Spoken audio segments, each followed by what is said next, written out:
Tanguay électronique, en première ligne. On parle de capitale au stade municipal. Pour les fans du junior, on parle des remparts. On manque pas une victoire du rouge et or. À l'esprit sportif, on aime le sport.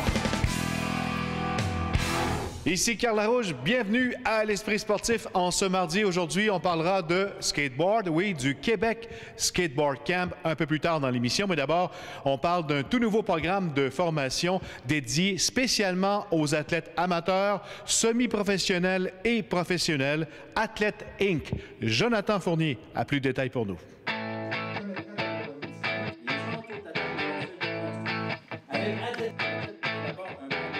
On doit gérer notre temps, on doit s'impliquer dans notre société, on doit faire beaucoup de choses là, en tant qu'athlète.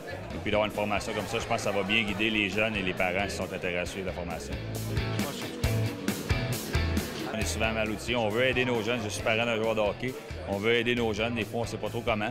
Il y a beaucoup d'à côté au côté sportif. Je pense qu'ici, on pourrait aller chercher beaucoup de réponses à nos questions. On vient adapter ça à la réalité de l'athlète. Donc, au lieu de parler, par exemple, d'un contrat juridique X, peut-être qu'on parlera d'un contrat, d'une apparition dans une conférence que l'athlète aura à donner pour être sûr qu'il soit bien payé, que toutes les règles soient bien respectées, etc. L'image de marque, même chose. Alors, plutôt que de parler d'image de marque d'un produit quelconque physique, on parlera de l'image de marque de l'athlète.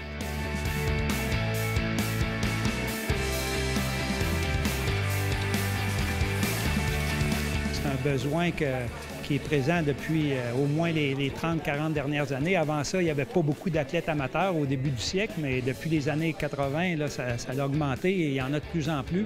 Et tous les athlètes ont les mêmes difficultés et c'est des choses importantes à connaître. Et ici, les athlètes auront la chance de découvrir ça et d'une façon assez condensée, donc ça va être accessible. C'est pas quelque chose qu'il faut quitter le sport pendant toute une saison pour être à temps plein à l'école. C'est des formations, donc c'est un format génial. En fait, c'est 34 rencontres. On met ça sur 17 semaines, 2 rencontres par semaine. On a une première cohorte qui va être les lundis et mercredis après-midi, puis une autre cohorte qui sera les lundis soirs et mercredis soirs. On a voulu ça parce qu'il y a des athlètes qui sont dans la région immédiate de Québec. Eux pourront venir en soirée, même l'après-midi, évidemment. Mais l'athlète qui est susceptible d'être dans un camp d'entraînement à l'extérieur de la province ou de la région, ou même du pays, pourra nous suivre en ligne parce qu'on aura cette formation diffusée avec la plateforme VIA qui nous permet de faire une diffusion numérique. Et les gens sont en direct avec le formateur, comme s'ils étaient en classe.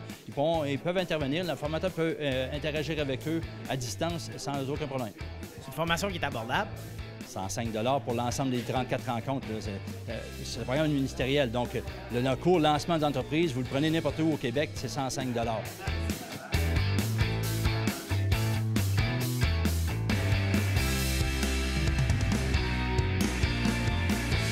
Je suis emballé. Je vois pas une égratignure dans ce programme-là. Il y a pas le prix est bon, le temps pour suivre la formation est flexible. Les jeunes et moins jeunes qui vont suivre cette formation-là vont avoir un bagage d'outils pour se lancer en affaires à travers leur sport, à travers leur passion. C'est un besoin. Moi, j'en aurais eu de besoin quand j'étais jeune. Aujourd'hui, je recommande ça à tous les jeunes qui veulent entreprendre un projet de carrière au niveau du sport. Je trouve ça tellement innovateur, tellement essentiel. C'est un manque là, dans l'enseignement au Québec, là, parce qu'on a tellement d'athlètes, puis on a tellement une belle brochette d'athlètes qui devraient suivre cette formation-là.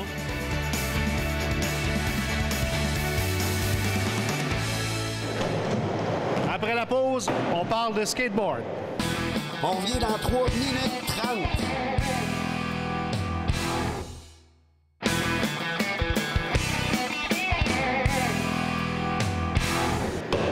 Le skateboard est de plus en plus populaire chez les jeunes. Depuis 13 ans, existe à Québec le Québec Skateboard Camp, unique dans l'Est du Québec. On vous le présente.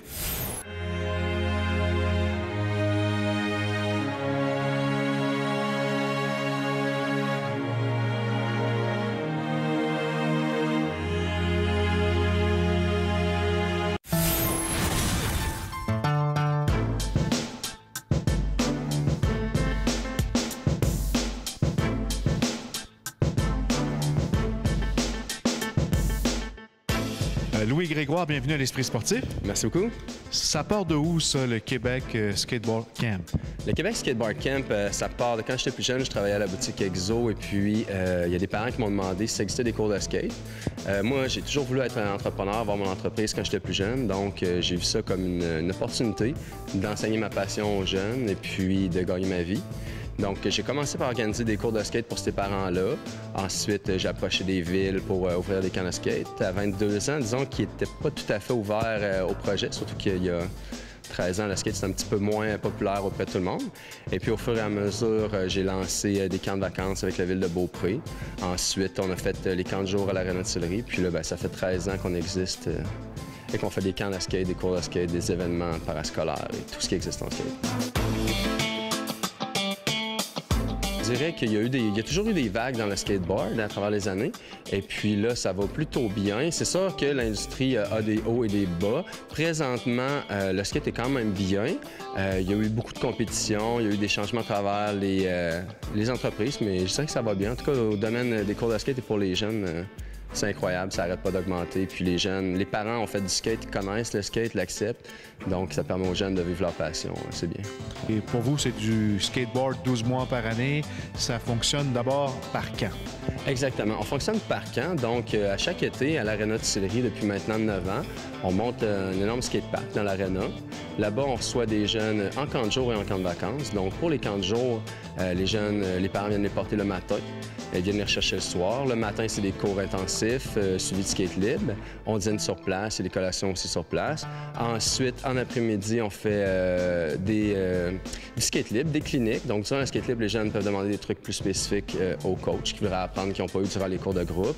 On fait des compétitions amicales. On leur montre comment faire des graffitis sur leurs planches, comment l'identifier à leur goût. On leur montre aussi de la théorie sur les planches, comment elles sont construites, comment fonctionne l'industrie. On prend des photos avec les jeunes. Pour les camps de vacances, là-bas, la manière que ça fonctionne, c'est que les jeunes, c'est de 10 ans à 17 ans. Et puis, ils ont 3 jours et 2 nuits avec nous, 24 heures sur 24 avec les coachs. Ils sont nourris. Les jeunes viennent de partout au Québec. Ça vient du Nouveau-Brunswick, de l'Ontario. Il y en a même qui viennent de plus loin. Et puis, c'est 3 heures de cours à chaque matin. C'est un petit peu plus intensif vu que c'est 3 jours. Les gars sont plus vieux aussi. On a des jeunes de tous les niveaux, cependant, débutants à avancés, même des jeunes qui sont sur les équipes commanditées des boutiques.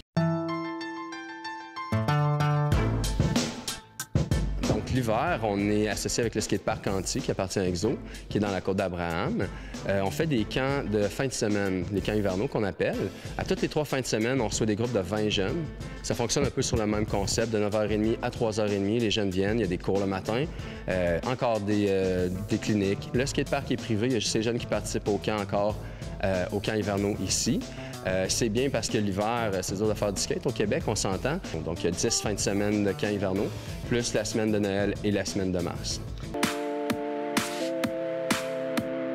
Dehors des camps, on organise aussi des compétitions, des initiations, des démonstrations de skateboard pour les villes, les maisons des jeunes, les festivals, comme le Festival d'été à Expo Québec aussi.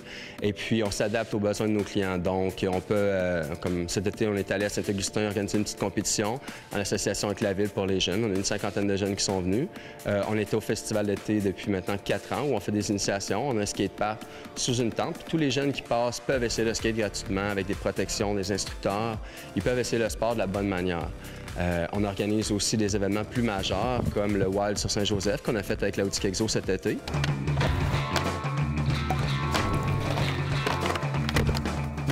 Que vous présentez au début décembre, vous invitez les gens à assister à un film assez spécial. Exactement. C'est la première du film de la compagnie Plan B, qui est une compagnie légendaire dans le skate. Ils sortent leur film qui s'appelle True, donc vrai en français. Et puis, c'est au cinéma Cartier. Il y a 2 représentations. Le 1er décembre, c'est à 7h et à 8h le soir. Et puis, ça coûte 5 $. Vous avez un popcorn, une liqueur.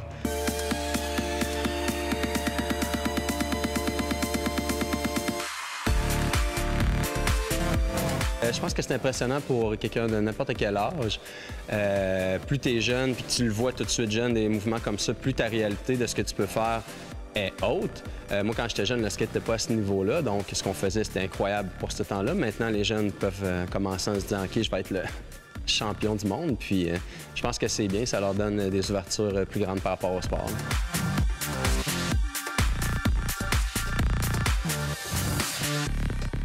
À la boxe, c'est le 19 décembre prochain que Kevin Bizier aura son combat en revanche face à Jojo Dan. Il est présentement en entraînement. Bizier qui a signé une entente déterminante pour sa carrière avec le réputé Al Haymon.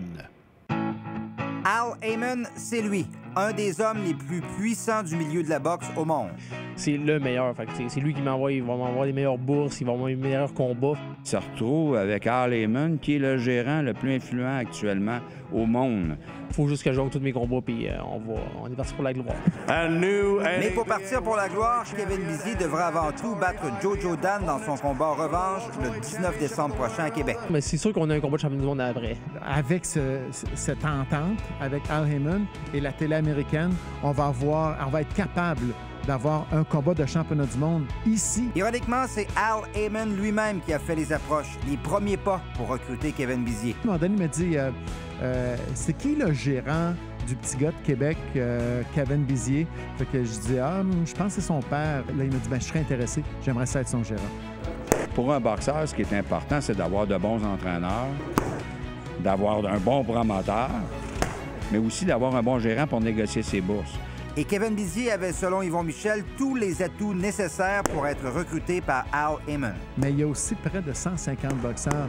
Il sélectionne un peu partout à travers le monde des boxeurs qui ont le style qui plaît à la télé. Il a demandé à Yvon est-ce que j'avais un promoteur. Fait qu'imagine-toi, il dit que non. Puis là, moi, d'avoir le meilleur contrat, les meilleurs... tu sais, regarde, j'ai ma meilleure bourse à vie, puis de beaucoup, puis juste à cause que j'ai un agent de ce niveau-là.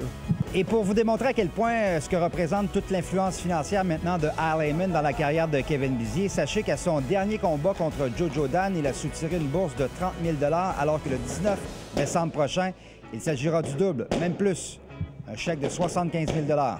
Voilà, c'est là-dessus que se conclut l'Esprit sportif pour aujourd'hui. Entre autres, demain, on parlera de canoë-kayak, du centre d'entraînement de Lac-Beauport et de ses athlètes. Bye-bye, à demain.